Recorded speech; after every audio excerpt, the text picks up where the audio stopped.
Mummy आंखें खोलो, mummy देखो हम लोग आए हैं। शिखा अपूर्वा के हाथों को सहलाती हुई अपने अनवरत आंसुओं को भी पोंछती जा रही थी।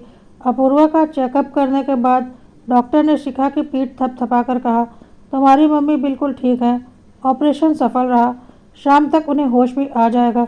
अपूर्व और शिखा से कुछ बातें करके कुछ हिदायतें देकर डॉक्टर भल्ला चली गईं। अपूर्व भारद्वाज वहीं बैठकर भीगे रुमाल से अपूर्वा के चेहरे को पोंछने लगे।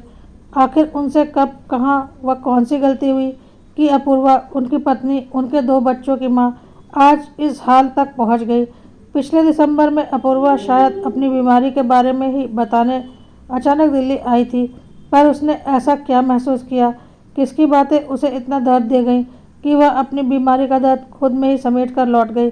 अपूर्व का हृदय पश्चाताप की ज्वाला से धधक रहा था। वे अतीत में खो गए। अपूर्व की पोस्टिंग सेकंड लेफ्टिनेंट के पद पर भोपाल में हुई थी।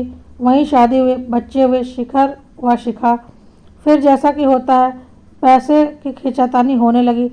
उन्हीं दिनों केंद्रीय विद्यालय में 1500 शिक्षकों की बहाली का विज्ञापन निकला तो अपूर्व ने जबरदस्ती अपूर्वा से भी अप्लाई करवा दिया। वह 10वीं से बीएससी तक प्रथम श्रेणी में उत्तीर्ण थी और बीएड में भी उसके अच्छे नंबर थे। साक्षात्कार भी अच्छा हुआ और उसकी नियुक्ति प्रशिक्षित स्नातक शिक्षिका के रूप में कटनी में हो गई। नियुक्ति पत्र हाथ में आ जाने के बाद भी अपूर्वा नौकरी करने के विरुद्ध थी। बच्चे अभी छोटे हैं, मैं अकेले इतनी दूर उन्हें कैसे संभाल पाऊंगी। अपूर्व को हर महीने आने वाले पैसों की चाहत ने स्वार्थी बना दिया था। वह समझाते, देखो इतनी अच्छी नौकरी घर बैठे मिल गई है, बच्चे भी 2-3 साल में स्कूल जाने लगेंगे, फिर कोई परेशानी नहीं होगी, तब तक माँ तुम्हारे साथ रहेंगी। इस तरह हमेशा से हाउसवाइफ की हिमायती रही अपूर्वा खुद वर्किंग वूमेन बन गई। 6 महीने के बाद अपूर्व का स्थानांतरण कटनी के पास जबलपुर में हो गया। जब तक वह जबलपुर में रहे, सप्ताहांत में आना जाना ही हो जाता था।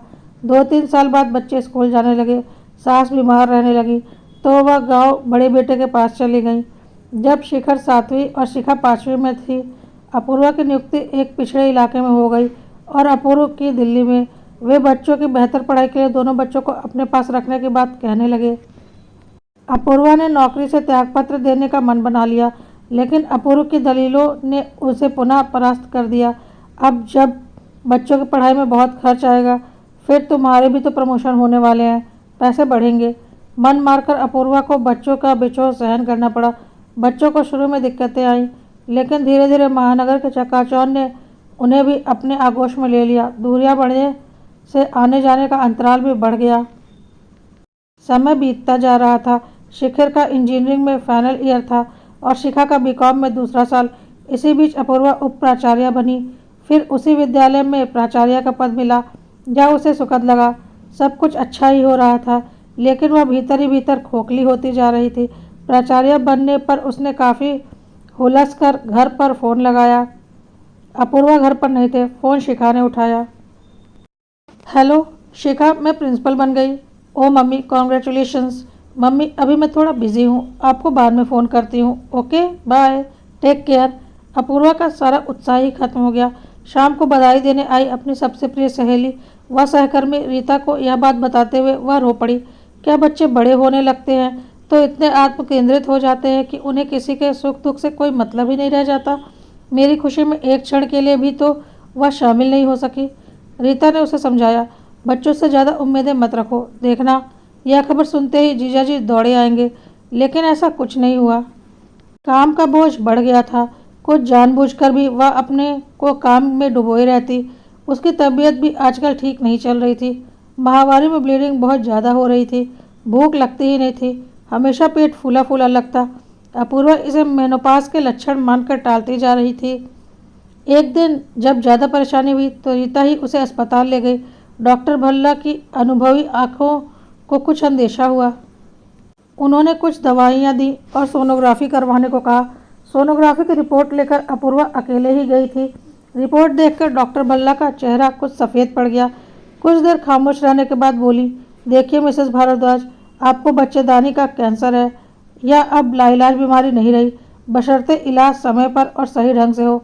आपको जितना जल्द हो सके ऑपरेशन करवा लेना चाहिए। देर होने पर फैलने का डर है। बाहर से भरसक संयत होने का प्रयास करते हुए भी अपूर्वा के हाथ रिपोर्ट वापस लेते समय कांप रहे थे। वह यंत्रचालित सी लौट आई। उसने किसी को भी अपनी बीमारी का जिक्र नहीं किया। छुट्टी लेकर पूरे दिन वह घर में लेटी रही। पहले अपूर्वा ने सोचा कि अपूर्व को फ़ोन पर ही बतला दूं, लेकिन फिर यह सोचकर कि अचानक बीमारी की बात सुनकर वह घबरा जाएंगे, उसने दूसरे दिन का रिजर्वेशन करवा लिया। हड़बड़ी में आने की खबर भी नहीं कर पाई। ट्रेन से ही उसने अपूर्व को फ़ोन लगाया। मैं 1 घंटे में दिल्ली पहुंचने वाली हूँ, आप गाड़ी लेकर आ जाइए। उसने ट्रेन का नाम बतलाया। अपूर्व चौंक कर पूछा, अचानक क्या बात है? मैं तो कोलकाता में हूँ। तुम शिखर को फ़ोन कर दो, वह आ जाएगा स्टेशन।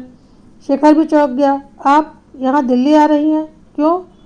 तुम गाड़ी लेकर आ जाओ, आने का कारण बाद में पूछना, अपूर्वा ने थोड़े सख्त लहजे में कहा।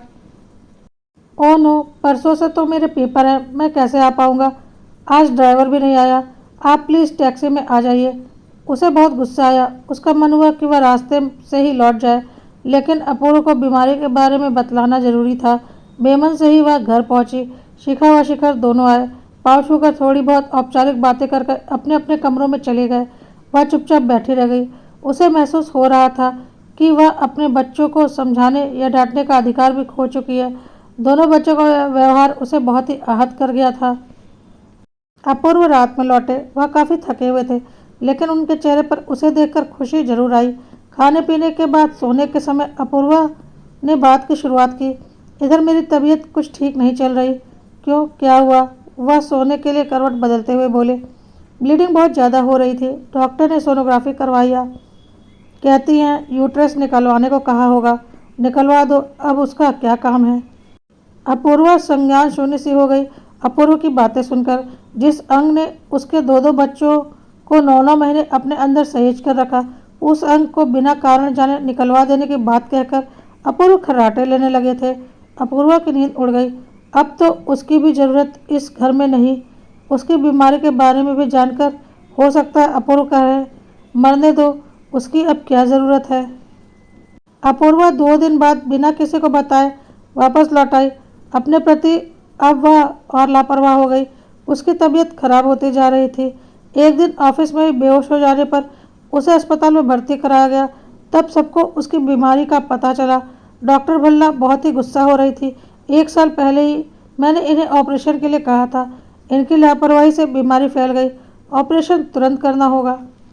स्कूल का पूरा स्टाफ उनकी चिरौरी कर रहा था। अपूर्वा की जिद थी कि घर पर मेरे मरने से पहले किसी को खबर ना की जाए, वरना मैं ऑपरेशन थिएटर में जाऊंगी ही नहीं। रीता ने उसे आश्वासन दिया कि किसी को खबर नहीं होगी, तुम ऑपरेशन करवाओ। अपूर्वा की सुनी सुनी आंखें देखकर रीता की आंखें भर आई। ऐसे वक्त पति और बच्चों का कितना भरोसा रहता है। ऑपरेशन कल होना था। रीता ने कुछ सोचकर अपूर्व को ईमेल कर दिया। मिस्टर भारद्वाज, आपकी पत्नी और आपके दोनों बच्चों की मां अपूर्वा आज जीवन और मृत्यु के बीच झूल रही है। उसे कैंसर है। पिछले 1 साल से उसे अपनी बीमारी का पता था, लेकिन उसने किसी को नहीं बताया। आप लोगों के बीच क्या परेशानी है, यह तो मुझे जानने का हक नहीं, लेकिन यह जरूर कहूँगी कि औरत को केवल काम करने वाली मशीन न समझकर जीती जागती भावनाओं और संवेदनाओं से पूर्ण नारी समझते तो अपूर्वा ऐसी स्थिति में न होती। मैंने अपनी सखी के मना करने के बावजूद आपको खबर करना उचित समझा। आगे आपकी मर्जी। ऑपरेशन कल है। मेल पढ़ते ही अपूर्व को चक्कर आ गया। उनका प्रेशर अचानक बढ़ गया था। सामने बैठा ऑफिसर उन्हें डॉक्टर के पास ले गया। बच्चे पिता के बेहोश होने से चिंतित थे। मां की बीमारी जानकर दोनों सख्ते में आ गए। शाम तक अपूर्व का प्रेशर नॉर्मल हुआ तो अगली सुबह तीनों प्लेन से रायपुर आ गए। शिखा रास्ते भर रोती आई। 10 साल से मम्मी नौकरी के कारण हमसे अलग रह रही हैं। साल में गर्मी की छुट्टियों में ही आ पाती हैं। पिछले साल तो वह आई भी नहीं। शिखर तो फ़ोन कम ही करता था। 2 महीने में मैं भी तो उनसे बात नहीं कर पाई। सब बातों का लेखा जोखा शिखा अब कर रही थी। रीता ने अपने दोनों बच्चों के सामने ही अपूर्व और अपूर्वा की बीमारी का इतिहास और उसकी टूटती हुई मनस्थिति से अवगत कराया। शिखर रुआसा होकर कहने लगा, आंटी, पढ़ाई का प्रेशर रहता है। मैंने जानबूझकर मम्मी को कभी हर्ट नहीं किया। वह हमें डांट सकती थी, मगर इतनी छोटी छोटी बातों को वह मन में समेट लेंगी, यह हम लोग नहीं समझ पाए। तुम्हारी मम्मी को भी काम का बहुत प्रेशर रहता है। उन्होंने भी अकेले तुम दोनों की परवरिश की। आजकल बच्चों की भावनाओं को समझने की बातें तो काफ़ी की जाती हैं, लेकिन बढ़ते बच्चों की बातों का बुढ़ापे की ओर अग्रसर अभिभावकों पर भी असर पड़ता है। जैसे टीनेजर्स में हार्मोनल परिवर्तनों में गुस्सा उत्तेजना बढ़ती है, वैसे ही पेरेंट्स खासकर माँ भी अपने आप को उम्र के इस मोड़ पर असुरक्षित महसूस करने लगती हैं। ऐसे में उसे भी परिवार से भावनात्मक संबल की आवश्यकता होती है, जो तुम लोग अपूर्वा को नहीं दे पाए। रीता अपूर्वा की संवेदनाओं को अपनी भाषा में व्यक्त कर रही थी। उसने मिस्टर भारद्वाज को खबर कर दी थी, लेकिन डर रही थी कहीं उसने गलती तो नहीं की। अपूर्वा से किया वादा उसने तोड़ा था। अपूर्वा इन लोगों को देखकर पता नहीं कैसा रिएक्ट करे। अपूर्वा को होश आने लगा था। सबसे पहले उसकी नज़रें सामने खड़े अपूर्व पर पड़ी। अपूर्व की प्रेम में डूबी पनियाई आंखों को देखते ही अपूर्वा के चेहरे पर उस स्थिति में भी जो चमक कौंध गई, उसे रीता ने गहराई से महसूस किया। अपूर्वा ने बगल में बैठी बेचैन शिखा की हथेली को हल्के से दबाया। स्पर्श की इस गर्माहट से माँ बेटे के रिश्तों के बीच खड़ी पूर्वाग्रह की क्षीण दीवार पिघलकर आंखों के रास्ते बहने लगी। लगातार खोजती निगाहें थक गई तो उनके मुंह से पहला प्रश्नवाचक शब्द निकला, शिखर। शिखर उनके सिरहाने मुजरिम की भांति खड़ा था, लपक कर सामने आ गया। उसे देखकर अपूर्वा ने कहा, पानी। शिखर ने रुमाल भिगोकर उनके सूखे होठों को पोंछ दिया। अपूर्वा ने परम तृप्ति से आंखें बंद कर ली। रीता सोच रही थी, अब अपूर्वा को कुछ नहीं होगा। उसके संबंधों के बंधन इतने कमजोर नहीं कि छोटी मोटी घटनाओं के आघात से टूट जाएं।